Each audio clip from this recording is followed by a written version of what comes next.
네, 오늘 증시 마감 시황 정리해 보겠습니다. 증권팀 지수희 기자 나와 있습니다. 자, 키프로스 구제금융 합의 때문인가요? 오늘 코스피가 나흘 만에 비교적 큰 폭으로 반등했네요. 자세한 시황 전해주시죠. 네, 키프로스 구제금융안 합의 소식이 전해진 것은 오늘 장 개장 10분 전입니다. 간밤에 뉴욕 증시가 상승한 데다 유로존 불확실성이 해소되면서 오늘 코스피는 20포인트 넘게 상승한 채 출발했는데요. 장중 1980선까지 올랐던 코스피는 결국 지난 금요일보다 28.96포인트, 1.49% 오른 1977.67에 마감했습니다. 오늘 지수를 끌어올린 것은 기관이었습니다. 연기금과 국가지자체, 금융투자 등에서 꾸준히 주식을 사들이면서 1,500억 원 넘는 매수 우위를 보였습니다. 외국인은 오늘도 800억 원 넘게 매도 우위를 보이면서 7거래일 순매도 기조를 유지하고 있는데요. 하지만 지난주에 비하면 강도는 약해진 모습입니다. 유럽의 악재가 해소되면서 오늘 조선과 은행, 건설주가 강세를 보였습니다. 현대중공업과 대우조선해양은 2에서 3% 올랐고 은행업종도 2% 넘게 올랐습니다. 취득세 감면 기한 연장 호재가 더해진 GS건설과 현대산업개발 등 건설주는 4% 넘는 강한 상승세를 보였습니다. 대형주로 관심이 쏠리면서 코스닥 시장은 하락 마감했습니다. 오늘 코스닥 지수는 외국인과 기관이 동반 매도에 나서면서 지난 금요일보다 1.69포인트, 0.31% 내린 549.56에 마감했습니다. 네, 코스피가 1% 넘게 오른 건 지난달 말 이후 처음인데요. 이번 구제금융 합의로 코스피 시장이 앞으로도 상승세를 유지할 수 있을지 궁금한데 전문가들은 어떻게 보고 있습니까? 네, 시장에서는 추세적인 반등으로 보기는 아직 어렵다고 판단하고 있습니다. 그동안 우리 시장을 억누른 것은 키프로스 문제뿐만 아니라 엔화 약세가 작용했기 때문인데요. 오늘 코스피가 30포인트 가까이 오르기는 했지만 외국인은 여전히 국내 주식을 팔고 있어서 외국인이 돌아오는 시점을 확인할 필요가 있습니다. 다만 기관이 엔저의 타격이 컸던 IT와 자동차주를 집중 매수하고 있는 것은 코스피 상승에 긍정적으로 작용하고 있는데요.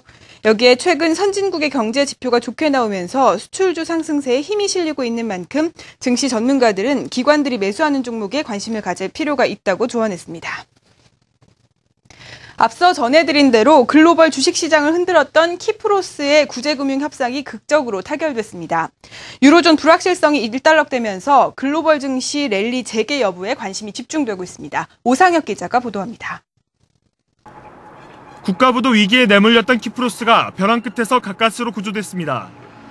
유로그룹은 트로이카 채권단으로부터 100억 유로의 구제금융을 받는 조건으로 키프로스 정부가 과도한 금융 부분을 과감히 축소하도록 하는 협상안을 최종 승인했습니다. 이에 따라 키프로스 사태로 촉발된 유로존 불확실성이 해소되면서 글로벌 증시가 반등 국면에 진입할 가능성이 높아지고 있습니다. 현재 뉴욕 증시에서 스탠더드 앤드 푸어스 500 지수는 지난 2007년 10월에 기록한 사상 최고치에 바짝 다가섰다가 키프로스 사태로 신기록 달성에 실패했고 유럽 증시는 물론 아시아 증시까지 하락한 상태. 하지만 유로존의 불확실성 제거에다 최근의 경제지표 개선 행진이 이번 주에도 이어질 것으로 예상되면서 S&P 500 지수의 신기록 달성은 어렵지 않을 것이란 분석입니다. 여기에 시장이 불안할 때마다 해결사 역할을 해온 벤 버냉키 연방준비제도 의장이 이번 주 머빈 킹 영국 중앙은행 총재와 만날 예정인데 버냉키 의장이 영국 중앙은행의 추가 자산 매입을 지지하고 연준의 부양기조 유지를 다시 한번 강조할 경우 시장은 힘을 받을 수 있을 것으로 보입니다. 이런 가운데 글로벌 증시 상승에서 소외된 국내 증시도 반등 영역에 진입할 것으로 전망됩니다.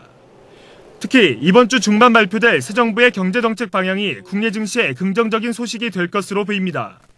지난 2009년 이후 4년 만에 약 10조 원 규모 추가 경정 예산이 포함된 것으로 알려진 이번 안은 정부의 경기 부양 의지를 확인할 분수령이 되기 때문입니다. 또한 대외 여건 개선으로 외국인 매수세가 대형주를 중심으로 유입될 가능성이 점쳐지고 있습니다. 증시는 결국 가격 메리트가 높으면 반등 가능성이 높다고 보고 있기 때문에 월말 연초에 어떤 경기 모멘텀도 작용할 수 있기 때문에 반등 가능성이 높다라고 볼 수 있겠습니다. 키프로스 악재 해소와 긍정적인 소식 예정으로 글로벌 증시가 상승 랠리에 다시 들어갈 수 있을지 관심이 모아집니다. 한국경제TV 오상혁입니다. 지금까지 오늘의 증시 관련 소식 전해드렸습니다.